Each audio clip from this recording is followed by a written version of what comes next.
சக்தி, பராசக்தி. என் அன்பு தங்கமே, நீ ஆசைப்படும் நபரிடம் இருந்து இன்று ஒரு நற்செய்தி உன்னை தேடி வரப்போகின்றது. நீ விரும்பிய நபரை உன் மனதில் நினைத்து கொண்டு இப்பொழுது பிரிவினால் தவித்துக் கொண்டிருக்கின்றாய்.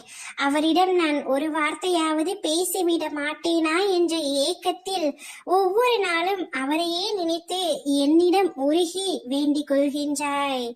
என் தங்கமே, உன்னுடைய கண்ணீரை கண்டும் நான் இத்தனை நாட்களாக மௌனமாக இருந்து கொண்டிருக்கின்றேன் என்று நினைக்கின்றாய். நான் மௌனமாக இருப்பதற்கும் சில காரணங்கள் இருக்கின்றன தங்கமே. அது இன்று உனக்கு புரியாமல் இருக்கலாம்.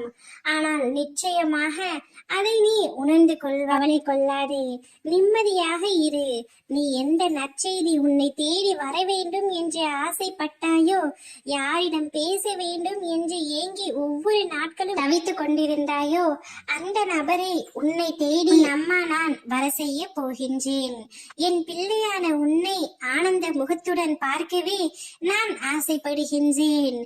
நீ அழுதது அனைத்தும் போதும் தங்கமே. இன்றோடு உன்னுடைய கஷ்டங்கள் அனைத்தும் முடிந்து நீ சந்தோஷப்படும்படியான நிகழ்வு மட்டுமே இனி உன்னுடைய வாழ்க்கையில் அரங்கேற போகின்றது.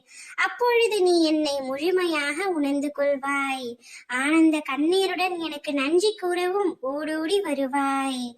நிம்மதியாக இரு. உன்னுடைய நிம்மதியில் தான் உன் அம்மா எனது சந்தோஷம் இருக்கின்றது. நீ எந்த நபரை நினைத்து எந்த நபரிடம் பேச வேண்டும் என்று மனதார ஆசைப்பட்டாயோ, அந்த நபரை உன்னை தேடி வர செய்கின்றேன்.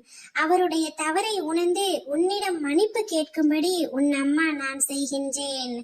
அவர் மூலமாகவே ஒரு நல்ல செய்தியை உனக்கு நான் கொண்டு வருகின்றேன். ஓம் சக்தி, பராசக்தி.